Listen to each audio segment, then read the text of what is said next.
Bismillahirrahmanirrahim. Assalamualaikum warahmatullahi wabarakatuh. Alhamdulillahilladzi an'amana bi ni'matil iman wal islam. Asyhadu an la ilaha illallah wahdahu la syarika lah wa asyhadu anna Muhammadan abduhu wa rasuluh. Allahumma sholli ala Muhammad wa ala alihi wa sahbihi wa man tabi'ahum bi ihsanin ila yaumiddin. Qala ta'ala bil Qur'anil Karim, a'udzu billahi minasyaitonir rajim, wa in ta'uddu ni'matallahi la tuhsuha. Shadaqallahul azim. Ibu-ibu, bapak-bapak, seluruh jamaah salat zuhur yang dirahmati dan dimuliakan Allah Ta'ala, tiada henti-hentinya kita untuk senantiasa bersyukur kehadiratnya. Alhamdulillah, untuk mensyukuri nikmat-nikmat Allah yang diberikan kepada kita begitu banyak, kita tidak mampu untuk hitungnya. Walaupun pakai alat bantu secanggih apapun, kita tidak akan mampu. Oleh karena itu, ungkapan rasa syukur kita pada siang hari ini dapat melaksanakan sholat zuhur tepat awal waktu dan bisa berjamaah di Masjid Raya Candi Lama ini, dan dengan dapat nilai plus ketika habis sholat. Di situ ada tausiah, kemudian mendengarkan, ini jamaah yang beruntung. Jadi ada doa dan sebagainya. Kita bersyukur kita diberi kesehatan, sehat iman, Islam, sehat jasmani dan rohani. Dengan kesehatan ini kita melaksanakan ibadah bisa dengan nyaman. Betapa rasanya orang yang sedang sakit di rumah sakit, dia cepat pengen sembuh, dia cepat pengen pulang, tidak mikir berapa habis biayanya, yang penting aku sudah pulang, pengen sholat berjamaah. Tapi yang sehat begitu dengar azan tidak datang untuk sholat berjamaah, dan maka kita bersyukur nih. Pada kesempatan kultum zuhur siang hari ini, saya akan menyampaikan tiga istilah umat Islam dalam menerima atau memakan Al-Quran. Itu yang satu namanya zolimu li nafsi, yang kedua itu muqtasid, yang ketiga yaitu sabiqum bil khairat. Siapa itu zalimul nafsi? Orang yang menganiaya dirinya sendiri. Orang ini melakukan kewajiban atas hukum agama yang disyariatkan pada dirinya, tapi hanya diambil sebagian saja. Kemudian dia melakukan banyak kejahatan, melakukan hal-hal yang dilarang dalam agama. Ini adalah golongan zalimul nafsi. Dengan kata lain, orang ini amal kejahatannya dengan amal baiknya itu lebih banyak amal kejahatannya. Kalau ditimbang itu lebih berat amal jahatnya daripada amal kebaikannya. Ini nomor satu, zalimul nafsi. Ini dalam Quran surat 35, surat Fatir ayat 32. Tolong nanti dibuka kembali. Kemudian yang muqtasid itu golongan pertengahan. Mereka juga sholat 5 waktu, puasa juga, zakat, kemudian juga meninggalkan hal yang haram tapi hanya sebagian. Kemudian kadangkala melakukan hal yang sunnah itu agak berat. Ini golongan menengah. Dan yang golongan paling bagus yaitu sabiqum bil khairat, orang yang selalu berupaya untuk selalu berbuat kebaikan, untuk mencari pahala sebanyak-banyaknya di hadapan Allah Ta'ala. Yang wajib, yang sunnah semuanya dilakukan, yang haram ditinggalkan, yang makruh ditinggalkan, bahkan yang mubah pun sebagian juga ditinggalkan. Ini golongan yang paling super. Kayaknya kita tidak bisa untuk masuk wilayah yang ketiga, sabiqum bil khairat, berat. Tapi kita mudah-mudahan masuk yang kedua, muqtasid. Kita ini bersyukur. Dalam sebuah hadis itu nanti orang yang zalimul nafsi ketika diperiksa amalnya yaumul hisab itu dihisab berat. Setelah dihisab dia ditahan, kemudian disiksa dulu sampai nanti datang hari kiamat disiksa. Sedangkan yang menengah itu dihisab dengan mudah, ringan. Artinya setelah dihisab kemudian dimaafkan kesalahan-kesalahannya.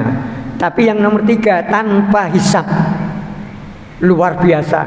Orang yang sukses ketika hidup mati di hari kiamat nanti itulah orang yang tanpa hisab. Itu sukses.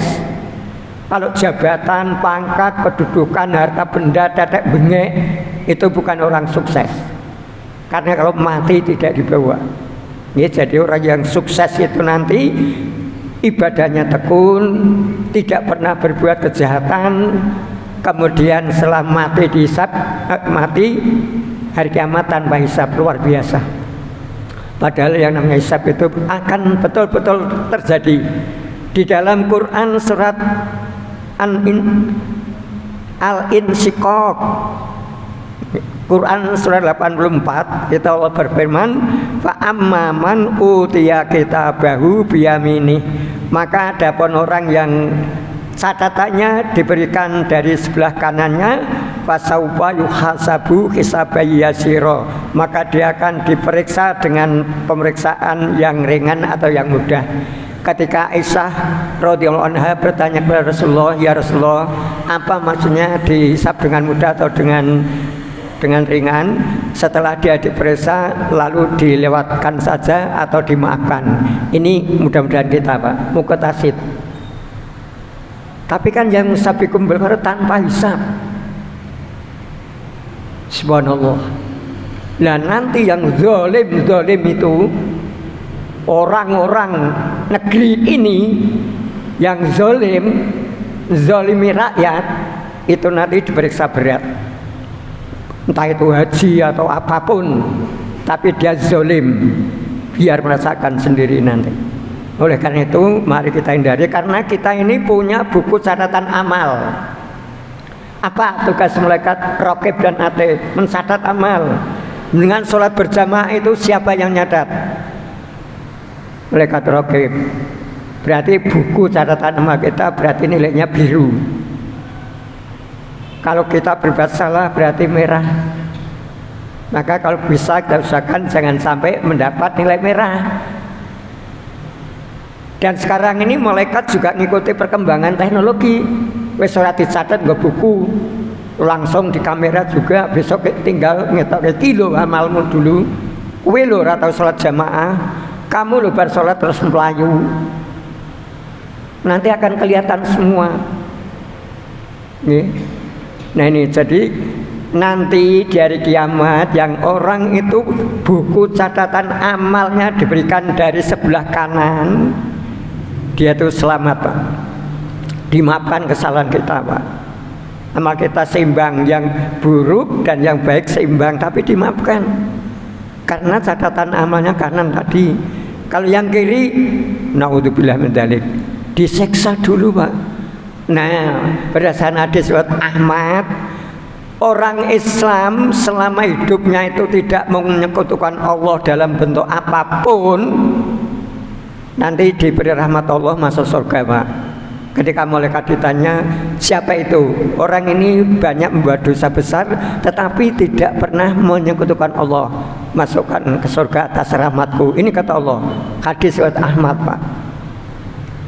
Nah sekarang orang-orang Islam yang musyrik bagaimana? Wallahu a'lam. Karena banyak orang Islam yang musyrik Pak, datang ke kuburan minta dengan para arwah-arwah, ziarah kemana kemari, kemudian minta lagi di situ, meyakini benda-benda yang dianggap punya kekuatan di luar kekuatan Allah. Syirik Pak. Orang Jawa mau punya kerja, datang ke tempat dukun, minta waktu hari yang baik yang mana mbah dukun. Syirik Pak. Hati-hati. Minta pada Allah, mau punya kerja hari apa saja boleh. Kalau mau banyak tamu datang ya bulan puasa, nanti banyak tamu yang datang. Tapi mesake ngundang orang di bulan Ramadan. Nah, jadi kesimpulannya nanti orang-orang yang mendapat hisab ringan mudah itu alhamdulillah dimaafkan. Sedangkan yang berat, yang nanti dicecar pertanyaan itu nanti dia disiksa dulu karena banyak amal kejahatannya.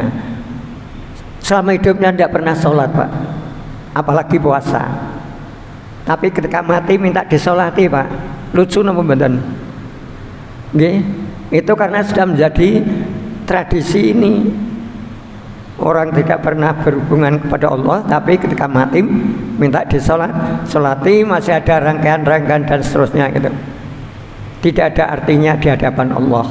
Nggih. Nah, oleh karena itu, mari, umur kita ini pendek, Pak. Di dunia itu pendek. Hanya 60 sampai 70 tahun, Pak. Kalau ada yang lebih itu sedikit, kata Rasulullah. Di hari akhirat nanti tidak ada batasan waktu yang namanya kekal dan abadi, hidup yang hakiki. Maka dikatakan ad-dunya mazratul akhirat. Dunia ini tempat untuk menanam kebaikan nanti di akhirat. Ngapa kita sia-siakan?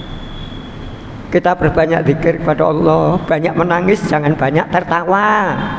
Maksudnya banyak menangis itu banyak zikir. Oleh karena itu saya doakan, termasuk saya juga berdoa, ya. Semoga umur kita yang masih ada benar-benar umur yang berkah, bisa menggunakan dengan sebaik-baiknya. Kecuali kalau ada uzur, ya. Nah itu. Dan semoga panjenengan istiqomah dalam melaksanakan sholat berjamaah. Amin ya rabbal alamin. Dengan demikian harapan kita semua di akhir ajal kita masing-masing bisa mengucapkan kalimat la ilaha illallah, dijamin masuk surga. Itulah namanya mati husnul khotimah. Nak mati ini meringis kokian dosa ya ora husnul khotimah, Pak, tapi su'ul khotimah. Iya, su'ul, jelek, okay. Demikian kurang lebihnya saya maaf. Mari kita tutup dengan doa kafaratul majelis. Subhanakallahumma wa bihamdika asyhadu an la ilaha illa anta astaghfiruka wa atubu ilaik. Assalamualaikum warahmatullahi wabarakatuh.